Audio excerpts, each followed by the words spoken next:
Eu cumprimento aos amados irmãos com a paz de nosso Senhor e Salvador Jesus Cristo. Estamos iniciando mais uma videoaula da Escola Bíblica Dominical da Igreja Apostólica Verdade e Vida. E como de costume, eu quero informar aos amados irmãos que além dessas videoaulas, nós também disponibilizamos outros materiais para apoio, tanto a professores quanto a alunos. Nós disponibilizamos também um esboço em formato PDF de cada uma das aulas e também reflexões em áudio com base nas leituras diárias de cada uma das lições também. E caso os irmãos tenham interesse nesses materiais adicionais, nós estaremos deixando os links para download logo abaixo do vídeo, bastando clicar na opção Mostrar Mais e os links estarão lá. E caso algum irmão prefira receber esses esboços por e-mail, os esboços em PDF, basta informar o seu endereço de e-mail que nós estaremos cadastrando e enviando para os irmãos semanalmente. E eu quero lembrar também aos irmãos, como sempre, que esses materiais que são disponibilizados para apoio às aulas, eles não substituem as aulas presenciais. E no caso da nossa igreja, essas aulas acontecem todos os domingos às 16 horas. E eu quero também aproveitar para pedir para os irmãos que se inscrevam no nosso canal e que também compartilhem os nossos materiais através das suas redes sociais, ajudando assim a divulgar a palavra de Deus.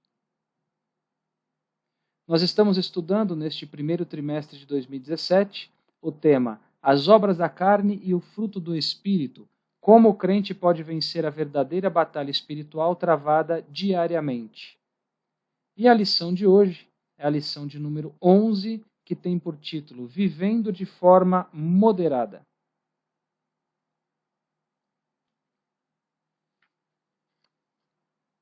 Bem, vamos então aos tópicos que serão abordados durante esta videoaula.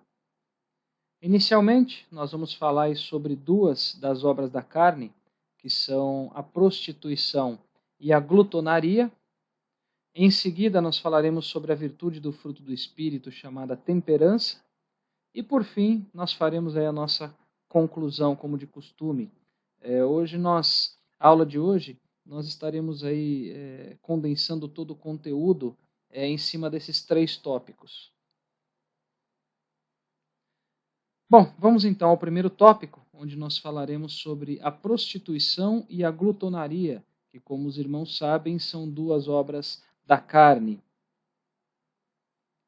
Bem, irmãos, como nós já comentamos em outras lições neste trimestre, quando uma pessoa ela aceita Jesus Cristo como Senhor e Salvador de sua vida, essa pessoa ela recebe o Espírito Santo. E a partir daí passa a ocorrer uma constante guerra no interior dessa pessoa, uma guerra entre a carne e o espírito. E a velha natureza, que é aquela movida pela carne, com os seus desejos, com as suas concupiscências, ela sempre deseja as coisas desse mundo. Ou seja, a velha natureza ela deseja aquilo que é deste mundo. E dentre estas coisas, nós temos a comida, nós temos a bebida e nós temos também os prazeres pecaminosos. A velha natureza, ela busca somente isso para si, não querendo aí nunca se envolver com aquilo que realmente é importante, ou seja, com a parte espiritual. Então a velha natureza é isso que ela sempre busca. E dentro da categoria dos prazeres pecaminosos, nós temos aí a prostituição. E uma coisa interessante, irmãos, quando se fala sobre prostituição na atualidade, as pessoas sempre se referem ao comércio sexual. Porém, irmãos, quando se fala sobre prostituição, à luz da Bíblia, à luz das Sagradas Escrituras, é necessário que nós entendamos que não se refere somente à prática de relações sexuais por dinheiro, mas a prostituição ela vai muito além disso, e é o que nós vamos ver a partir de agora. Então, a prostituição, biblicamente falando, ela compreende, como está na tela dos irmãos, imoralidade, ou seja, todo tipo de imoralidade, impureza sexual e relações sexuais ilícitas. Ou seja, irmãos, vai muito além do comércio sexual em si. Então, nós vamos ver aqui algumas práticas que se encaixam no conceito bíblico de prostituição. Então, vamos lá. Primeiramente, nós temos aí a prostituição propriamente dita, né, que se refere a manter relações sexuais por dinheiro, ou seja, o comércio sexual. Então esse é o mais simples de se entender, é o mais próximo aí da prostituição como é vista nos dias atuais. Nós temos também, além disso, o adultério. O adultério, irmãos, também está nesse contexto. O adultério, ele se refere a qualquer tipo de relacionamento íntimo entre uma pessoa casada e uma outra pessoa que não seja o seu cônjuge. Ou seja, irmãos, nós estamos falando aqui de relacionamento íntimo entre um homem casado que se relaciona com uma mulher que não seja sua esposa, ou uma mulher casada que se relacione com um homem que não seja o seu marido. Isso é chamado de adultério. E o adultério também é prostituição, à luz da Bíblia. Além da prostituição e do adultério, nós temos também a fornicação. Fornicação, irmão, se refere a relações sexuais de pessoas que são solteiras, ou seja, se refere ao relacionamento íntimo antes do casamento. Infelizmente, irmãos, a fornicação ela se tornou uma prática comum nos dias atuais, não somente entre casais de namorados, mas também entre pessoas que muitas das vezes mal se conhecem, que se encontram em momentos de diversão, onde tem muita bebida, onde tem músicas mundanas, enfim, acabam tendo aí relações sexuais. Bom, a fornicação, ela também é prostituição perante a Bíblia, e por isso a sua prática, obviamente, é condenada por Deus. Aí alguns podem até argumentar, mas nós estamos namorando há muito tempo e nós pretendemos nos casar em breve, então, por isso nós temos relações sexuais. Irmãos, a Bíblia nos diz em 1 Coríntios 7,9, que aquele que não pode se conter, que se case. Tá? Então, ou seja, o fato de ter um relacionamento sério e ter a ideia ou a pretensão de se casar, não significa que a relação sexual passa a ser lícita. Ela continua sendo fornicação, continua sendo uma relação sexual ilícita. Outra situação comum é a das pessoas que moram junto, mas que não são casadas oficialmente e acham que por terem uma união estável perante a lei dos homens, que elas não estão pecando em ter relações sexuais. Irmãos, esse pensamento também é errado. A relação sexual entre pessoas amaziadas também é fornicação e, consequentemente, prostituição. Irmãos, se essas pessoas elas estão juntas e elas passam a conhecer a verdade, então que elas se casem para não continuarem no pecado. Tá? Então nós temos a prostituição, o adultério e a fornicação, que estão dentro desse contexto da prostituição. Além disso, nós temos também o homossexualismo, que também está dentro desse contexto. Nós estamos falando aqui de relações sexuais entre pessoas do mesmo sexo, ou seja, homem com homem e mulher com mulher. E algo muito importante, irmãos, que nós precisamos entender, e é importante comentar aqui, é que apesar da lei ela aprovar o casamento entre pessoas do mesmo sexo, isso não faz com que as suas relações sexuais, ou seja, que as relações sexuais entre si, elas sejam lícitas, ou seja, também são caracterizadas como prostituição, mesmo sendo casados legalmente.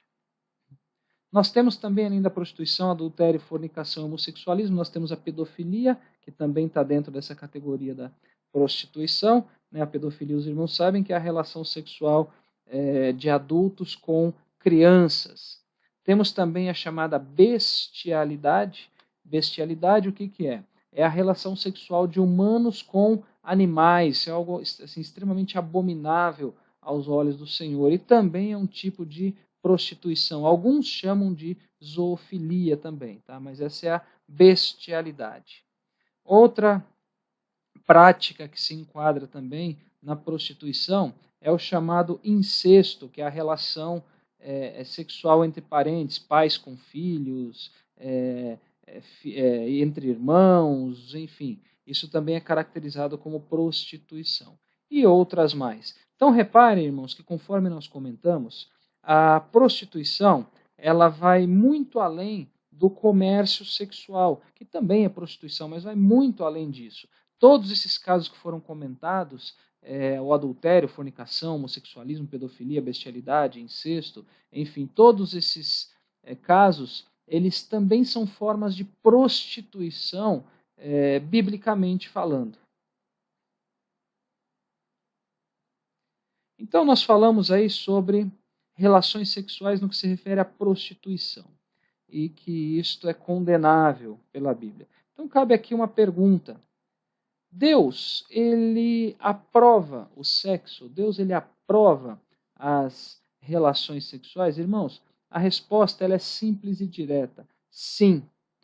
Deus, ele criou o sexo, primeiramente para a reprodução humana, mas não somente isso, mas Deus criou também para o prazer do casal.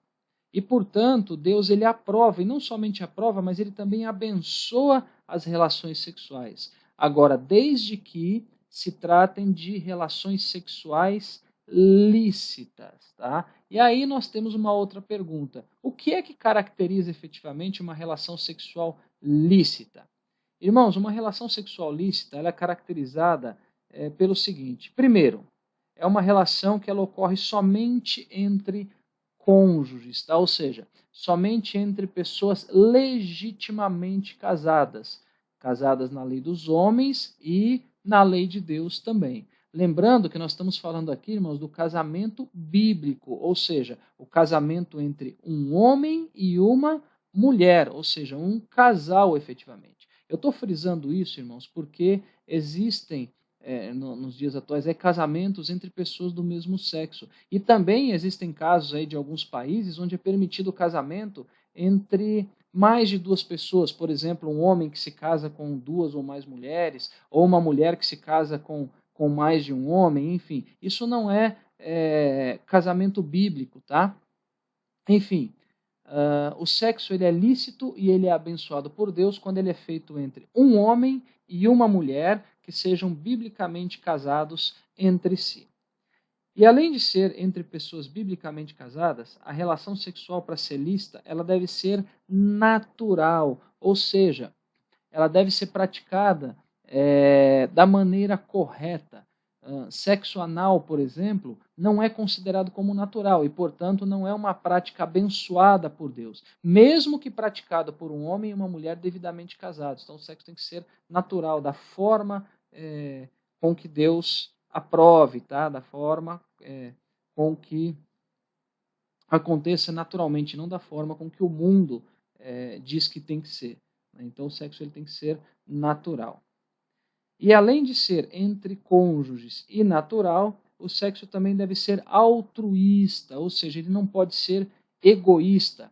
Isso significa, irmãos, que deve ser bom para ambos, tanto para o marido quanto para a esposa. Deve haver sentimento e também uma preocupação em satisfação mútua.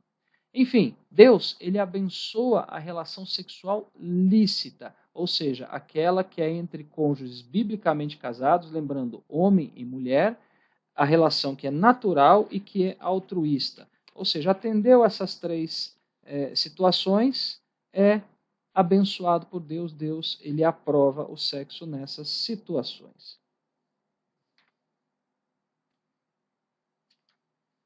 Muito bem. Vejam só o que a Bíblia nos diz sobre a prostituição. Lembrando que a Bíblia, quando fala de prostituição, ela fala de qualquer tipo de relacionamento sexual ilícito, tá? Não somente o comércio ou a exploração sexual. Então, primeira coisa, a prostituição ela se trata de uma obra da carne. Olha só o que a Bíblia nos diz em Gálatas 5,19. Porque as obras da carne são manifestas, as quais são prostituição, impureza, lascívia. Bom, irmãos, aqui nós não precisamos comentar muito, porque nós já falamos sobre isso em outra videoaula. Nós falamos sobre as obras da carne, né, sobre as 16 que são listadas na Bíblia, mas lembrando que são bem mais do que 16, porque a Bíblia diz, e coisas semelhantes a estas, né, mas as que são listadas, declaradas na Bíblia são 16, e uma delas é a prostituição. Uma outra coisa que a Bíblia fala sobre a prostituição, ela é da natureza pecaminosa, ou seja, uma coisa da velha natureza. Olha o que a Bíblia nos diz em Colossenses 3,5. Mortificai, pois, os vossos membros que estão sobre a terra, a prostituição, a impureza, o apetite desordenado, a vil concupiscência e a avareza, que é idolatria.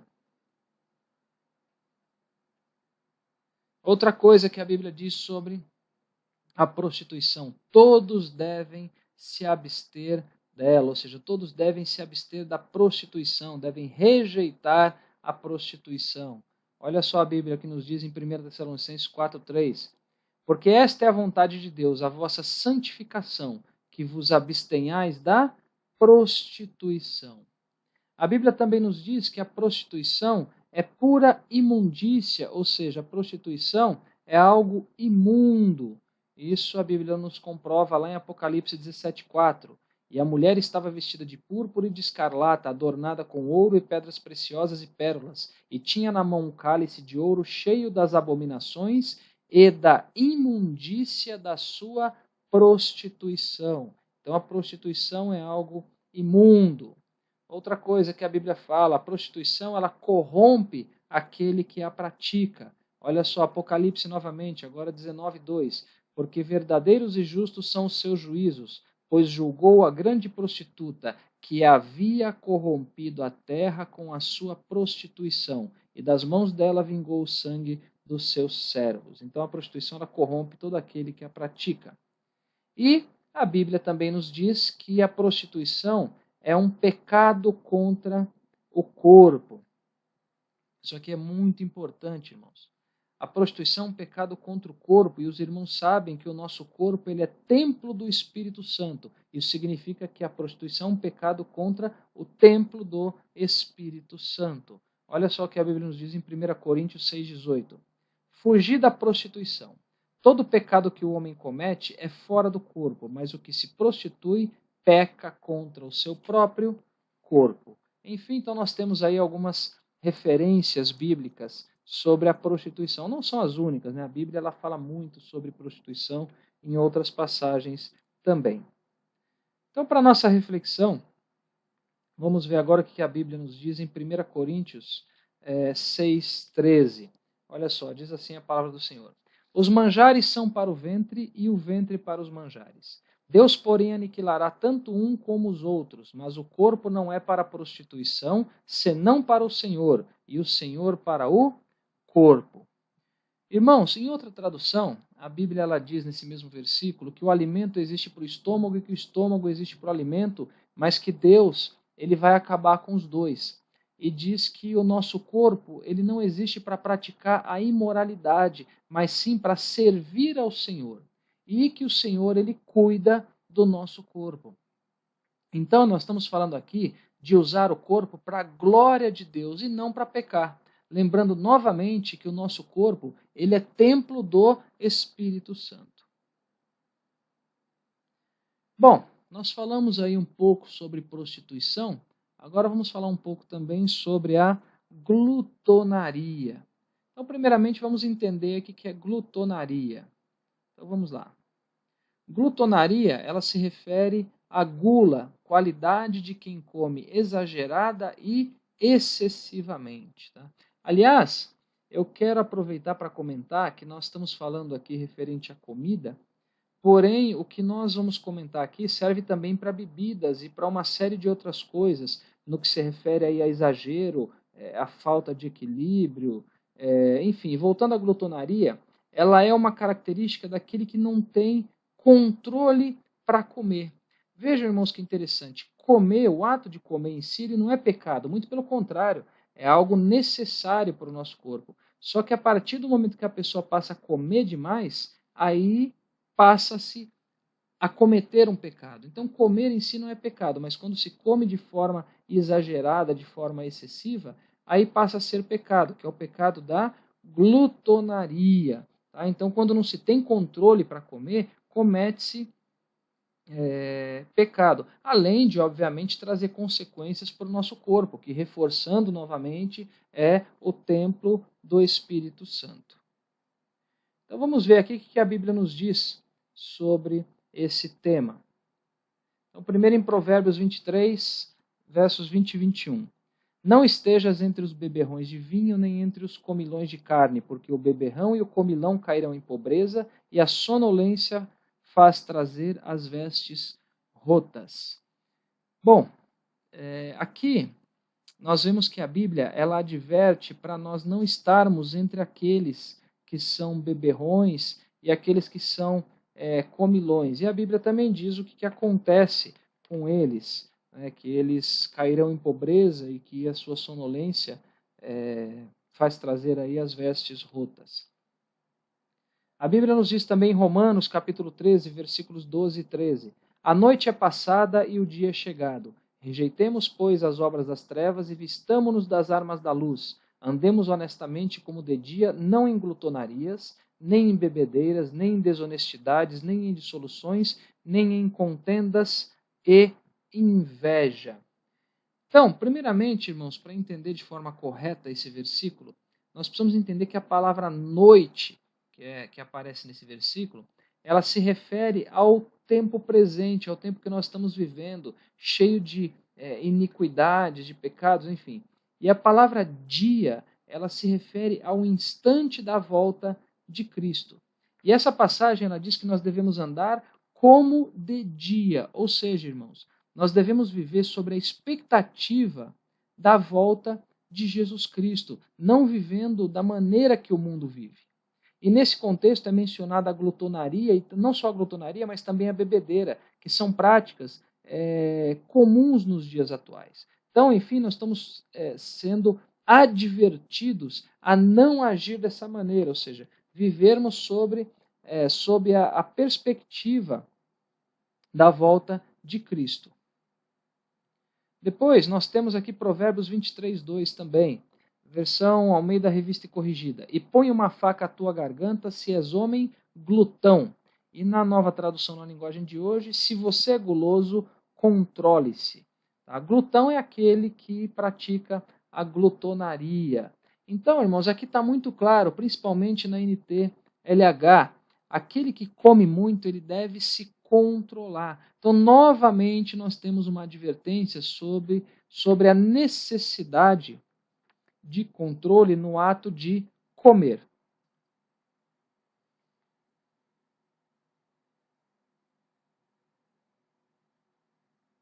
E para nossa reflexão, a Bíblia nos diz em 1 Coríntios 9, 27.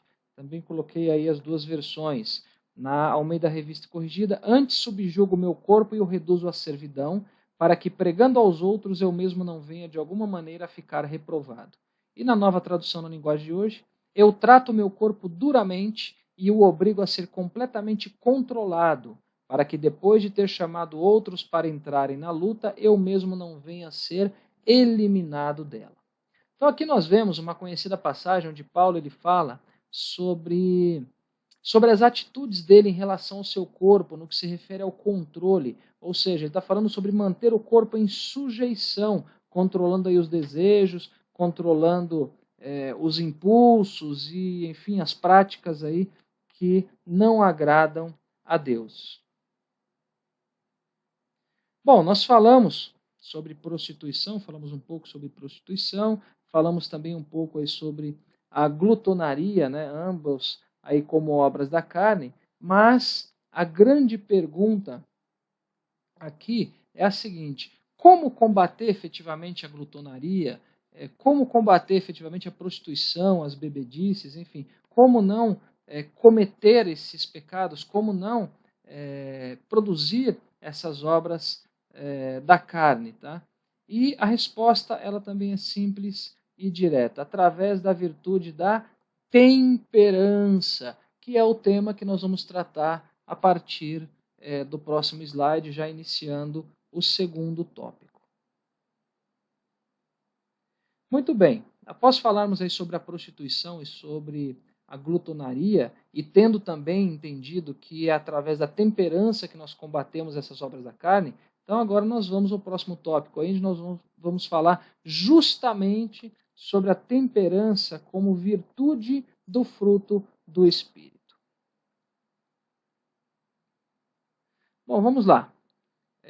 Como nós já comentamos nas videoaulas anteriores, a temperança ela é uma virtude do fruto do Espírito, como está lá em Gálatas 5, 22. Como nós já comentamos, o fruto do Espírito ele é composto por 9 virtudes. E a temperança ela é a última da lista dessas 9 virtudes. Tá?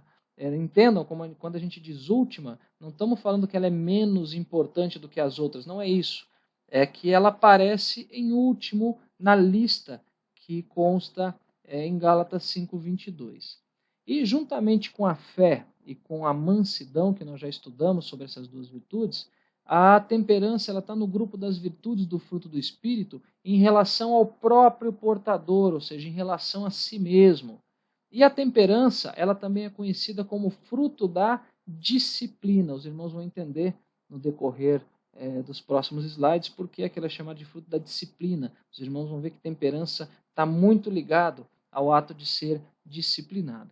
E conforme nós já aprendemos em outra aula também, cada uma dessas virtudes do fruto do Espírito é uma forma diferente de manifestação do amor, que é o amor é a primeira dessas 9 virtudes, enfim. E a temperança, ela não é diferente, ela também é uma das formas de manifestação do amor. A temperança, ela é o amor controlando. Então nós vamos ver aí agora qual é o significado de temperança. Então vamos lá, temperança, autocontrole, domínio próprio. Característica da pessoa que consegue equilibrar suas próprias vontades. Particularidade de quem é comedido, moderado. Bom, a temperança, irmãos, ela diz respeito ao controle, ela diz respeito a uma vida equilibrada, ela diz respeito a uma vida sóbria. Lembrando que quando a gente fala de vida sóbria, quando a gente fala sobre a sobriedade, a gente está falando de moderação. Então, nós, como cristãos, nós devemos ter uma vida equilibrada e comedida, nós devemos viver aí com sobriedade. Então, os irmãos percebem que o que se destaca aqui é o autocontrole e o equilíbrio. Se a gente tivesse que resumir temperança em 2 palavras, a gente poderia usar essas 2 palavras: autocontrole e equilíbrio, ou domínio próprio e equilíbrio. Então, nós podemos concluir que a temperança ajuda o crente a ser moderado em todas as áreas e circunstâncias de sua vida, permitindo que ele tenha o controle sobre seus desejos e atitudes. Então, novamente, irmãos, nós vemos a associação da temperança com o controle, com a capacidade de dominar o quê? Os desejos, de dominar as atitudes, mas não somente isso, mas também de dominar os pensamentos.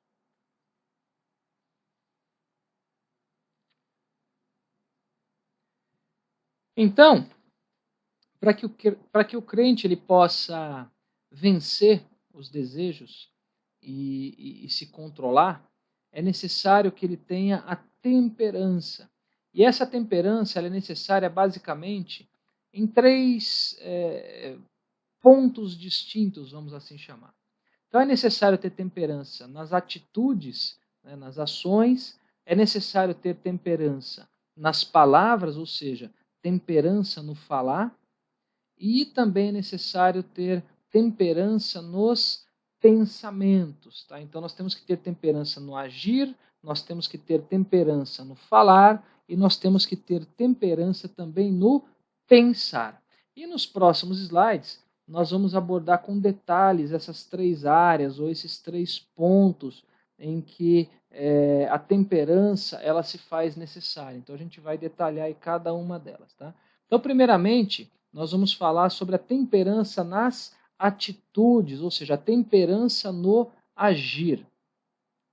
Bom, todos nós sabemos que uma pessoa que ela é intemperante, ou seja, uma pessoa desequilibrada, ela costuma tomar atitudes impensadas, tá?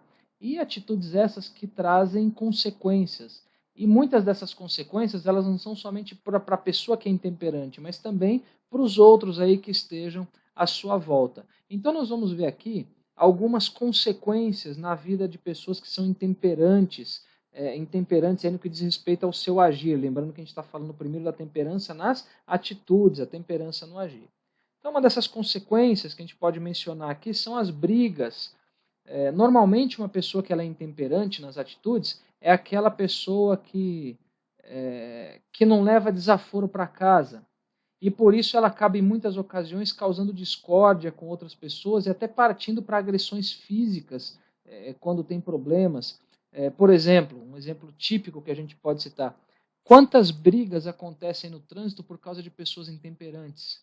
E depois resta o quê? Resta o prejuízo da consequência. Isso quando não envolve fatalidade, ou seja, isso quando não envolve morte aí de pessoas. Muitas das vezes começa-se uma confusão, uma das pessoas está armada, enfim, e acaba acontecendo aí a fatalidade. Mas além das brigas como possível consequência de atitudes intemperantes, nós temos também prejuízos financeiros, tá? Prejuízos financeiros que também são consequências aí de atitudes intemperantes. Podemos citar aqui como exemplo aquelas pessoas que elas têm compulsão por gastar e elas acabam tomando atitudes, agindo aí no intuito de gastar mais do que ganham, por exemplo, e acabam se envolvendo em grandes dívidas. Tá? Lembrando aí que nós estamos falando de intemperança no que se refere às atitudes. Então são pessoas que muitas das vezes não têm controle no gastar e acabam tendo como consequência aí prejuízos financeiros. Além disso, nós temos uma outra possível consequência que diz respeito aos prejuízos físicos. Tá? Podemos pegar aí como exemplo pessoas que comem demais, a gente comentou sobre a glutonaria, pessoas que ingerem bebidas alcoólicas, que fazem uso de drogas, de entorpecentes, etc. Então são pessoas intemperantes e que acabam trazendo consequências para o seu corpo, para o seu organismo, para a sua saúde, ou seja, acaba tendo prejuízos de ordem física. E além disso, nós temos também como possível consequência de atitudes intemperantes o prejuízo espiritual, né? Também pode ser uma das consequências da intemperança. Nós estamos falando aqui, por exemplo, de pessoas que tomam atitudes precipitadas em relação à obra de Deus, pessoas que dão vazão aos desejos da carne porque não têm domínio próprio, enfim, pessoas que tomam em algum momento da sua vida atitudes que afetam a sua vida espiritual e, consequentemente, eles trazendo prejuízo nessa área. E outras mais. A grande questão que nós temos sempre que nos lembrar é que todas as atitudes elas trazem consigo consequências. E quando se tratam de atitudes de pessoas intemperantes, as consequências elas são ruins e, em alguns casos, podem ser até consequências irreversíveis ou até trágicas. Então nós temos aí algumas possíveis consequências no que se refere às atitudes de uma pessoa intemperante, as pessoas que agem sem temperança.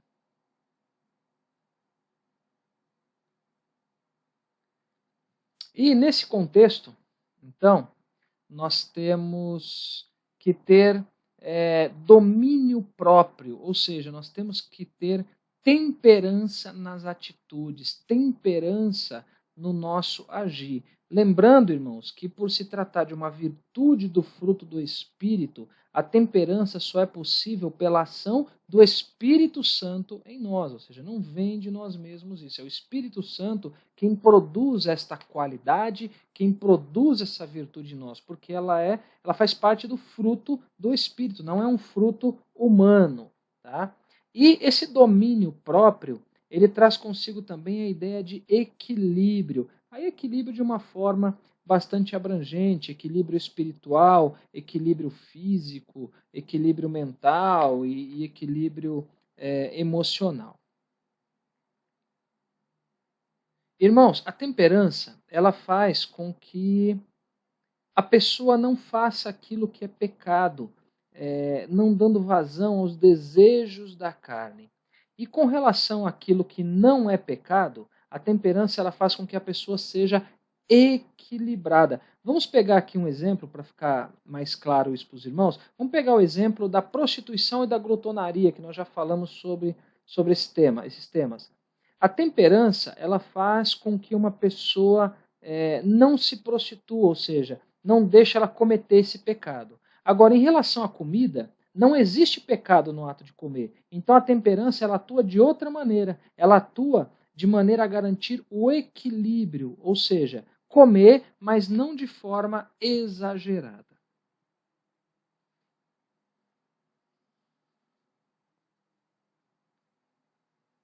Bem, vamos agora então a alguns exemplos bíblicos de temperança no que se refere às atitudes, lembrando que a gente falou que a temperança é necessária no agir, no falar e no pensar. Por enquanto a gente está falando da temperança no agir, a temperança nas atitudes, tá? Então nós vamos aí falar sobre alguns exemplos bíblicos de domínio próprio em relação às atitudes. Então, um exemplo que pode ser comentado nesse sentido é o exemplo de Daniel. Olha só o que a Bíblia nos diz em Daniel 1:8. E Daniel assentou no seu coração não se contaminar com a porção do manjar do rei, nem com o vinho que ele bebia. Portanto, pediu ao chefe dos eunucos que lhe concedesse não se contaminar. Aqui, irmãos, nós temos aquela conhecida passagem, né, onde Daniel ele foi exposto, pode assim dizer, aos manjares do rei. Humanamente falando, irmão, seria um privilégio para ele desfrutar todas aquelas iguarias. Porém, Daniel, ele sabia que aquilo não seria correto. Então a Bíblia diz que ele propôs no seu coração não se contaminar. Até porque Daniel, ele sabia que aquela comida e que aquela bebida, ela era consagrada também aos deuses pagãos da Babilônia. Enfim, Daniel, os irmãos conhecem a história, ele é um exemplo, é um dos exemplos bíblicos de temperança. Um outro exemplo que nós podemos mencionar aqui é o exemplo dos recabitas, que são mencionados lá no livro de Jeremias. Olha o que a Bíblia nos diz em Jeremias, capítulo 35, versículos de 1 a 10. Palavra que do Senhor veio a Jeremias nos dias de Joaquim, filho de Josias, rei de Judá, dizendo: Vai à casa dos recabitas e fala com eles, e leva-os à casa do Senhor, a uma das câmaras, e dá-lhes vinho a beber. Então tomei a Jazanias, filho de Jeremias, filho de Abazinias, e a seus irmãos, e a todos os seus filhos, e a toda a casa dos recabitas, e os levei à casa do Senhor, à câmara dos filhos de Anã, filho de Gigdalias, homem de Deus, que está junto à câmara dos príncipes, que está sobre a câmara de Maazéias, filho de Salum, guarda do vestíbulo. E pus diante dos filhos da casa dos recabitas taças cheias de vinho e copos, e disse-lhes: Bebei vinho. Mas eles disseram: Não beberemos vinho, porque Jonadab, filho de Recabe, nosso pai, nos mandou, dizendo: Nunca bebereis vinho, nem vós, nem vossos filhos, não edificareis casa, nem semeareis semente, não plantareis, nem possuireis vinha alguma, mas habitareis em tendas todos os vossos dias, para que vivais muitos dias sobre a face da terra, em que vós andais peregrinando. Obedecemos, pois, a voz de Jonadab, filho de Recabe, nosso pai, em tudo quanto nos ordenou, de maneira que não bebemos vinho em todos os nossos dias, nem nós, nem nossas mulheres, nem nossos filhos, nem nossas filhas, nem edificamos casas para nossa habitação, nem temos vinha, nem campo, nem semente, mas habitamos em tendas. Assim ouvimos e fizemos conforme tudo que nos mandou Jonadab, nosso pai. Bom, irmãos, foi um texto um pouco longo, mas foi importante para entendermos aí de maneira correta a questão dos recabitas neste exemplo de temperança, de domínio próprio nas suas atitudes. Os recabitas, irmãos, eles eram uma tribo nômade que era descendente de Recabe, por isso que o nome é do nome Recabitas. Recabe foi pai de Jonadab e Jonadab foi líder deles. E Jeremias ele foi mandado pelo Senhor até o acampamento dos recabitas e levou eles para a casa do Senhor. E ali, amando do Senhor também, ele ofereceu vinho para que eles bebessem. E eles se recusaram a beber e explicaram aí as suas razões para isso. Enfim, os recabitas também são outro exemplo de temperança nas atitudes. Agora, cabe aqui fazer uma pergunta. Nós falamos da temperança que faz com que, no que diz respeito às atitudes, ao agir, faz com que as pessoas evitem aquilo que é mal. Então, nesse contexto, a gente pode se perguntar, mas basta evitar aquilo que é mal? Olha o que a Bíblia nos diz em 1 Tessalonicenses 5:22. Abstende-vos de toda a aparência do mal. Então, nós vemos aqui, irmãos, que não basta evitar o mal, mas nós devemos também fugir da sua aparência. Então, não é só evitar o mal, mas também fugir da aparência.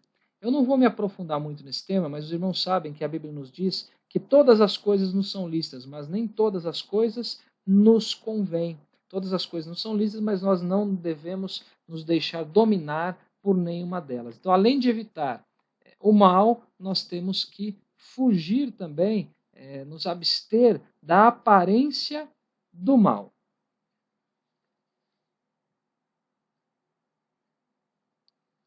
Muito bem, nós vimos aí que a temperança ela é necessária nas atitudes, ou seja, a temperança no agir, e agora nós vamos falar sobre a necessidade de temperança nas palavras, ou seja, temperança no falar.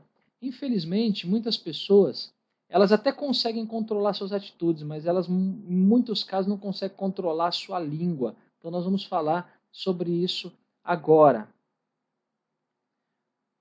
Vejam só que a Bíblia nos diz, lá no livro de Tiago, no capítulo 3, nos versículos de 2 a 12. Porque todos tropeçamos em muitas coisas. Se alguém não tropeça em palavra, o tal varão é perfeito e poderoso para também refrear todo o corpo. Ora, nós pomos freio nas bocas dos cavalos para que nos obedeçam, e conseguimos dirigir todo o seu corpo. Vede também as naus, que, sendo tão grandes e levadas de impetuosos ventos, se viram com um bem pequeno leme, para onde quer a vontade daquele que as governa. Assim também a língua é um pequeno membro e gloria-se de grandes coisas. Vede quão grande bosque um pequeno fogo incendeia. A língua também é um fogo como um mundo de iniquidade. A língua está posta entre os nossos membros e contamina todo o corpo, e inflama o curso da natureza e é inflamada pelo inferno. Porque toda a natureza, tanto de bestas feras como de aves, tanto de répteis como de animais do mar, se amansa e foi domada pela natureza humana, mas nenhum homem pode domar a língua. É um mal que não se pode refrear, está cheia de peçonha mortal. Com ela bendizemos a Deus e Pai, e com ela amaldiçoamos os homens feitos à semelhança de Deus. De uma mesma boca procede bênção e maldição. Meus irmãos, não convém que isto se faça assim. Porventura deita alguma fonte de um mesmo manancial água doce e água amargosa? Meus irmãos, pode também a figueira produzir azeitonas ou a videira figos? Assim tampouco pode uma fonte dar água salgada e doce. Muito bem. Tiago, ele começa dizendo que todos tropeçamos em muitas coisas. Ou seja, irmãos, todos são passíveis de erro. E após mencionar que todos podem errar, Tiago, ele fala sobre a perfeição que domina o corpo, dizendo que quem não tropeça em palavra, ou seja, que quem domina a sua língua é perfeito e capaz de dominar todo o corpo e também todas as demais áreas de sua vida. Lembrando que a gente está falando da temperança nas palavras, da temperança no falar, do controle da língua, tá? E Tiago, ele compara a língua com o freio na boca do cavalo e também com o leme de uma embarcação. Quando o versículo fala sobre nau, ele está falando sobre embarcação. E ambas as comparações, tanto o freio na boca do cavalo quanto a nau de um navio, evidenciam essa questão da temperança nas palavras, né? Comparando, na verdade, a língua com esses dois objetos, que apesar de serem muito pequenos, né, em relação ao todo, o freio do cavalo ele é pequeno se comparado com o tamanho do cavalo, e o leme ele é pequeno se comparado com o tamanho da embarcação, mas mesmo sendo pequenos, eles podem influenciar no todo. O freio na boca do cavalo permite o quê? Permite controlar o cavalo, fazendo com que ele pare, com que ele caminhe, com que ele vire para um lado, vire para o outro, para a direita, para a esquerda. E o leme da embarcação é da mesma maneira. Ele faz com que o navio ele venha tomar a direção desejada. E Tiago ele também menciona que a língua ela é como um fogo. Ele diz que assim como o fogo pequeno ele incendeia completamente um bosque, uma língua, quando ela está fora de controle, ela também pode trazer resultados trágicos, ela pode também trazer resultados, consequências totalmente destrutivas na família, no trabalho, na igreja, na escola, enfim, em qualquer área onde se tenha contato aí com pessoas, então ela pode trazer essas consequências. E voltando ao exemplo do freio, né, do cavalo e do leme da embarcação, voltando aí à questão do cavalo e da embarcação, uma pergunta que a gente pode se fazer: para onde que vai o cavalo ou para onde que vai a embarcação? A resposta é: depende de quem maneja. A embarcação, irmãos, por exemplo, dependendo de quem está controlando o leme, dependendo da sua vontade, a embarcação pode ir, por exemplo, de encontro aos rochedos. Ela pode bater, pode quebrar, pode se destruir, enfim. E a pergunta que fica é: e quem maneja a nossa língua? Irmãos, da mesma maneira, a nossa língua, ela também pode nos levar a caminhos bons ou a caminhos ruins ou a caminhos tortuosos, dependendo de quem maneja a língua. Ou seja, em outras palavras, dependendo da fonte de inspiração das nossas palavras. Essa fonte inspiradora, ela pode ser tanto Deus quanto o diabo, tanto Deus quanto o inimigo de nossas almas. E a palavra que sai da boca, ela traz consequências tanto para nós mesmos quanto para aqueles que ouvem essas palavras. Tá? Vamos pegar aqui alguns exemplos, algumas possíveis consequências de palavras que são proferidas para alguém. As palavras podem trazer como consequência o ânimo da pessoa. Você pode animar uma pessoa que esteja desanimada através de palavras que você diz para ela. Ou você pode também desmotivar uma pessoa. Dependendo do que você fala para ela, você pode desmotivá-la, você pode matar essa pessoa espiritualmente. Quantas pessoas que, ao invés de aconselhar no intuito de edificar, estão matando outras pessoas espiritualmente? Enfim, pode edificar, pode suscitar a ira. Quando você usa, como a Bíblia diz, palavras torpes, você acaba suscitando a ira de outras pessoas. Você pode abençoar alguém através das palavras. A palavra pode gerar reconciliação, mas também pode separar pessoas, pode gerar amor, ódio, gerar intriga entre os irmãos, enfim, muitas consequências. Toda palavra, na verdade, ela traz consequências, né? E as consequências, elas serão de acordo com o tipo de palavra que é proferida. E isso vai depender de quem maneja a nossa língua, de qual é a fonte de inspiração, se é Deus ou se é o inimigo de nossas almas. Irmãos, conforme Tiago 3,6, a língua que não é controlada, ela passa a ser inflamada pelo inferno. Olha que pesado isso, irmãos. A língua, ela revela quem nós somos, uma vez que ela é responsável pela exteriorização do nosso interior. A palavra ela tem um poder tão grande que a Bíblia ela nos diz, olha só, em Provérbios 18, 21, na parte A. A morte e a vida estão no poder da língua.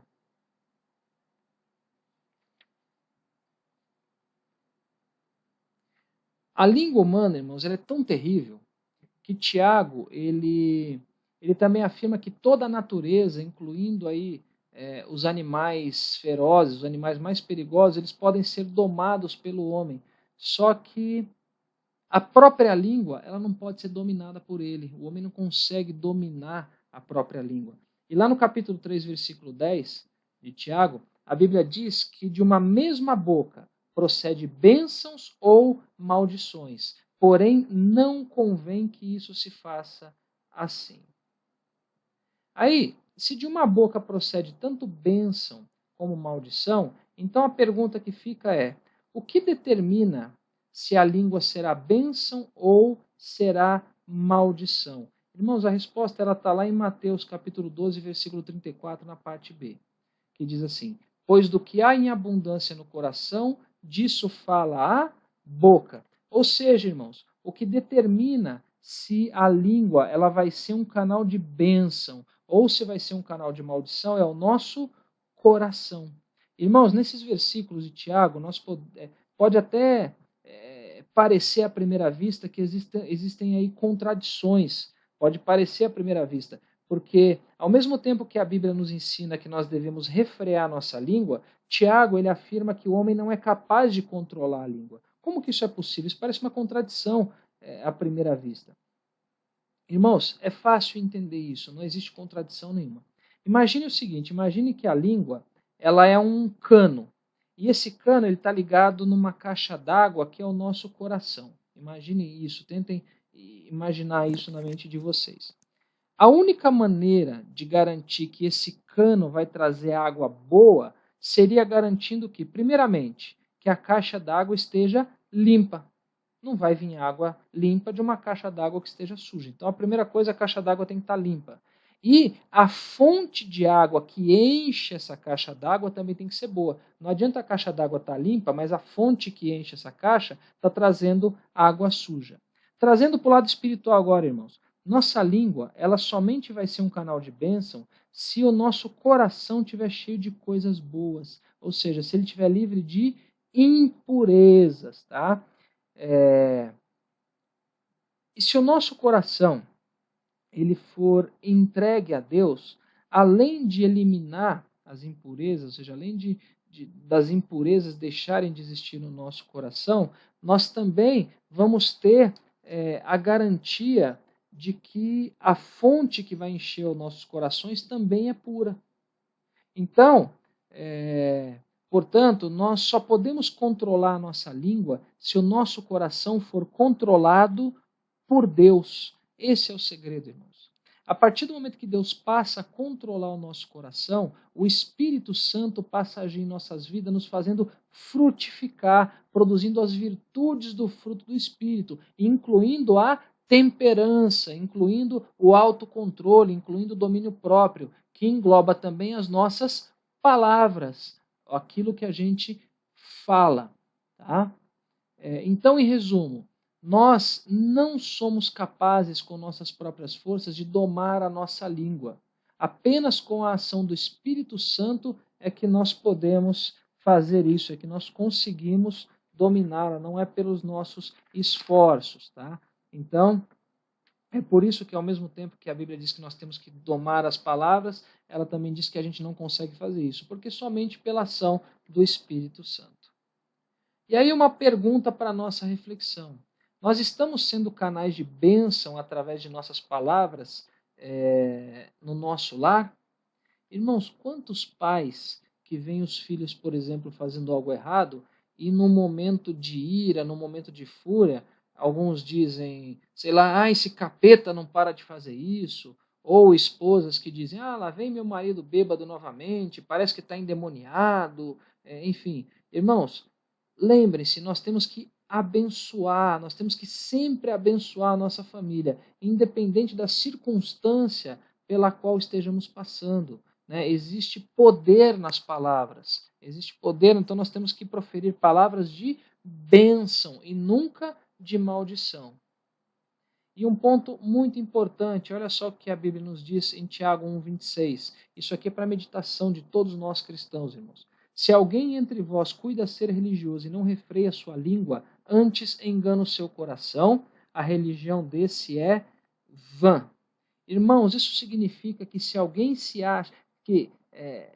alguém acha que é religioso, ou seja, vai à igreja, participa das ordenanças da igreja, acompanha os trabalhos, ajuda em alguns departamentos, participa da liturgia do culto, etc. Enfim, participa de forma ativa como membro da igreja, mas essa pessoa ela não consegue controlar suas palavras, a Bíblia é muito clara em dizer que a religião dessa pessoa não vale nada.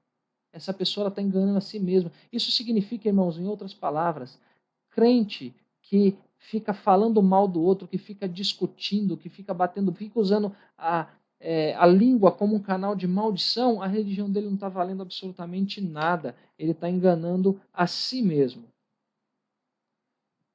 E para nossa reflexão, ainda falando sobre a temperança no falar, sobre a temperança nas palavras, olha só alguns versículos bíblicos aqui para nossa meditação.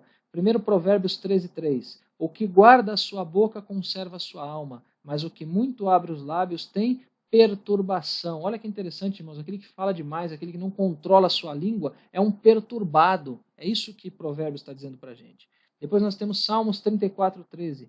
Guarda a tua língua do mal e os teus lábios de falarem enganosamente. E Provérbios 17:28. Até o tolo, quando se cala, será reputado por sábio, e o que cerrar os seus lábios, por sábio.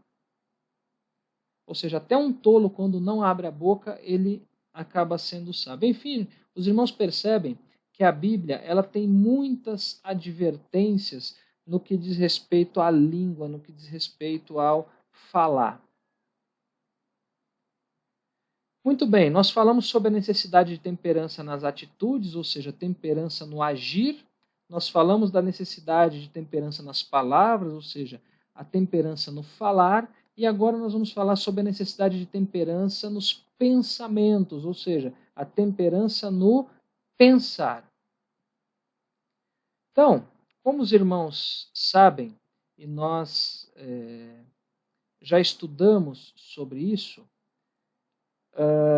em outro trimestre, a maior batalha que nós travamos, ela não é no mundo lá fora, mas ela é dentro da nossa mente. Ou seja, o maior campo de batalhas é a nossa mente. O inimigo, os irmãos sabem, tem por objetivo tomar o nosso coração. Mas ele sabe também que para que isso aconteça, ele precisa tomar a nossa mente. Ele precisa primeiro passar para a nossa mente, pela nossa mente, melhor dizendo, para chegar ao nosso coração.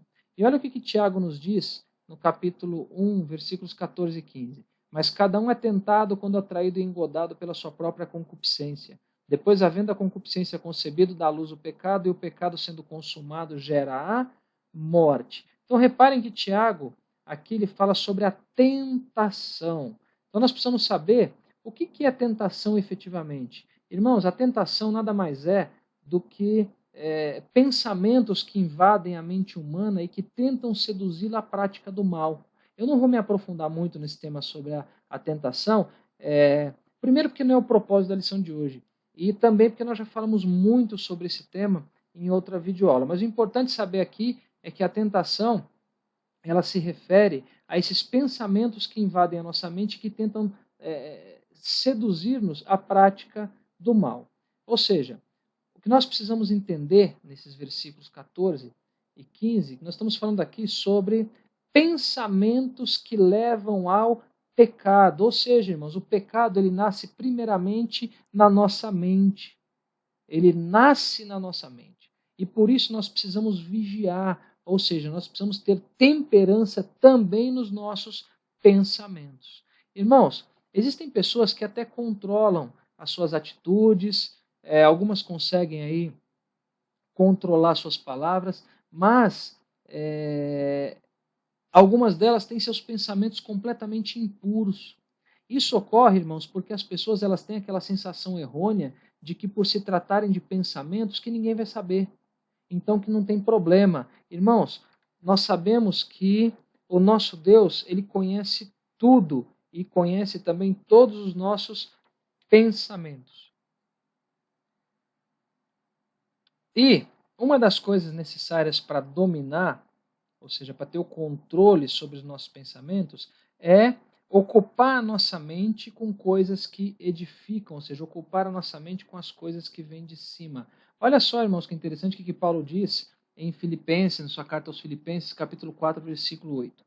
Quanto ao mais, irmãos, tudo que é verdadeiro, tudo que é honesto, tudo que é justo, tudo que é puro, tudo que é amável, tudo que é de boa fama, se há alguma virtude e se há algum louvor, nisso pensai. Ou seja, vejam que Paulo ele está sendo direto em nos dizer que nós devemos ocupar a nossa mente com coisas boas, não com coisas impuras.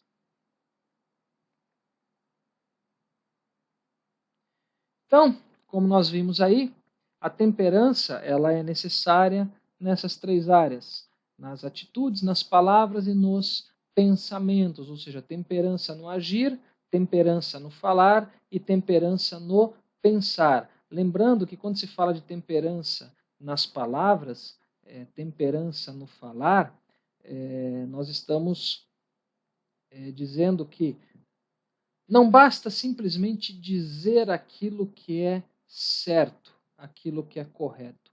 Nós temos que saber não somente o que falar, mas como falar e quando falar também.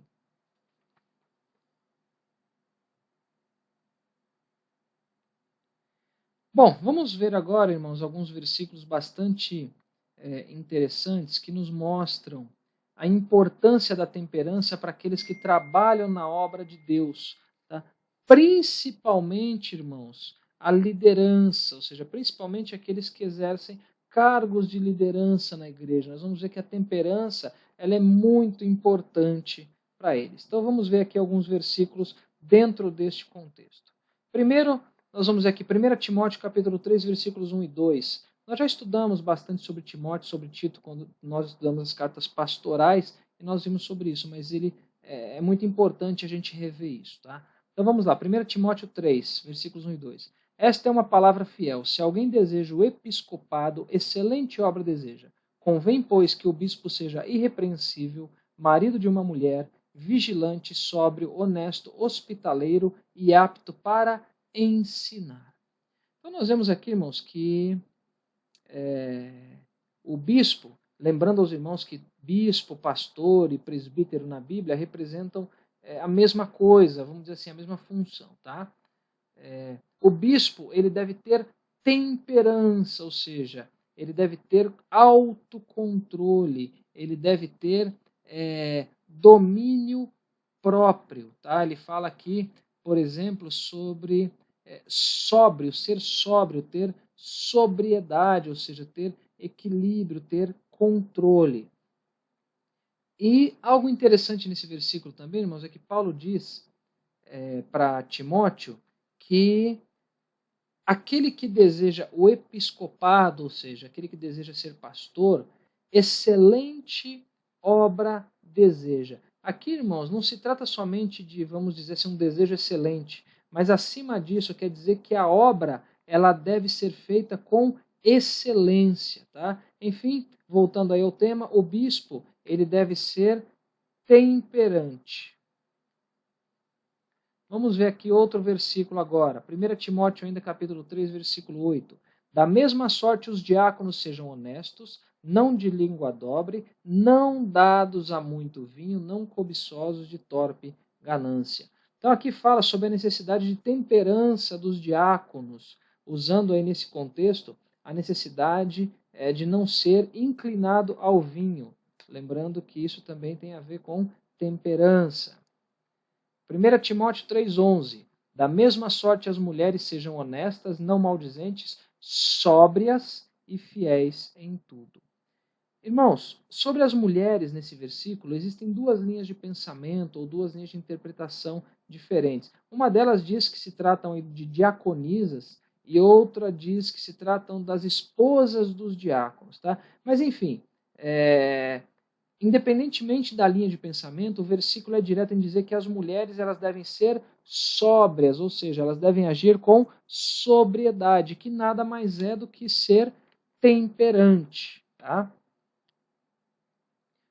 Agora, Tito, capítulo 1, versículos 7 e 8. Porque convém que o bispo seja irrepreensível como despenseiro da casa de Deus, não soberbo nem iracundo, nem dado ao vinho, nem espancador, nem cobiçoso de torpe ganância, mas dado à hospitalidade, amigo do bem, moderado, justo, santo e temperante. Lembrando que moderado, a moderação tem a ver com temperança também. Então, irmãos, por ser encarregado, vamos assim dizer, da obra, o bispo ele tem que ser moderado, e tem que ser santo, e tem que ser temperante. Agora em Tito, capítulo 2, versículos 2 e 6.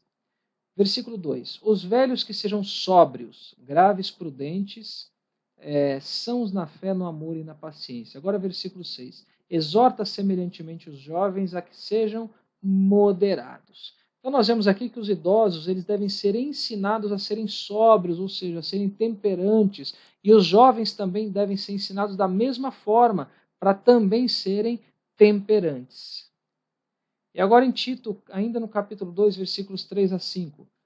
As mulheres idosas, semelhantemente, que sejam sérias no seu viver, como convém às santas, não caluniadoras, não dadas a muito vinho, mestras no bem, para que ensinem as mulheres novas a serem prudentes, a amarem seus maridos, a amarem seus filhos, a serem moderadas, castas, boas donas de casa, sujeitas a seu marido, a fim de que a palavra de Deus não seja blasfemada. Então, aqui está dizendo que as mulheres mais idosas, elas têm que ser temperantes para que elas possam ensinar as mais jovens a também serem temperantes, a também serem moderadas. Enfim, irmãos, nós vemos que a Bíblia, ela trata da necessidade de temperança também para aqueles, e principalmente para aqueles que atuam na obra de Deus, e principalmente para aqueles que exercem liderança na obra do Senhor. Bom, vamos agora à nossa conclusão. Só que antes, irmãos, da mensagem final que nós costumamos colocar aí para a meditação, nós vamos aqui destacar alguns pontos. Tá? Na verdade, é um pequeno resumo para facilitar o estudo, inclusive mencionando aí as referências bíblicas. Tá? Então, o autocontrole ou a temperança, né, o autocontrole, ele tem que ser exercido, tá?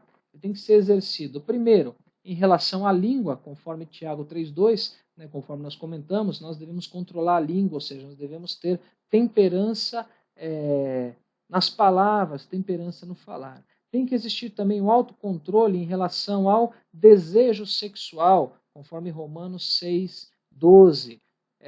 Os irmãos sabem, nós já comentamos por mais de uma vez sobre isso, que o nosso corpo ele é templo do Espírito Santo e, portanto, nós não podemos manchar o nosso corpo. Nós não podemos nos prostituir, ou seja, nós não podemos ter relações sexuais ilícitas. Nós temos que ter autocontrole também nos hábitos cotidianos, conforme 1 Coríntios capítulo 6, versículos 12 a 20. Enfim, irmãos, aqui fala sobre honrar ao Senhor através do nosso corpo, agindo com equilíbrio nas atividades cotidianas, ou seja, agindo sem exagero, sempre com temperança, no sentido de equilíbrio nas nossas atividades do dia a dia. O autocontrole deve existir também em relação ao uso do tempo, conforme Lucas capítulo 12, versículos 34 a 48. Ou seja, irmãos, nós devemos utilizar o tempo de forma sábia, controlando para que nós venhamos a nos dedicar às coisas de Deus, não perdendo tempo aí com coisas que não edificam. Nós temos que ter o autocontrole também em relação à mente, conforme Filipenses 4,8, né? Conforme nós vimos, nós temos que ocupar nossa mente com coisas que edificam, ou seja, temos que ocupar nossa mente com coisas do alto. Né? Vejam, por exemplo, aí o caso de Davi, que num dado momento, pelo fato de estar com a mente desocupada, ele acabou cometendo o pecado de adultério e depois acabou também cometendo o pecado de assassinato. E nós temos que ter autocontrole também em relação à alimentação, conforme Provérbios 23, versículos 20 e 21.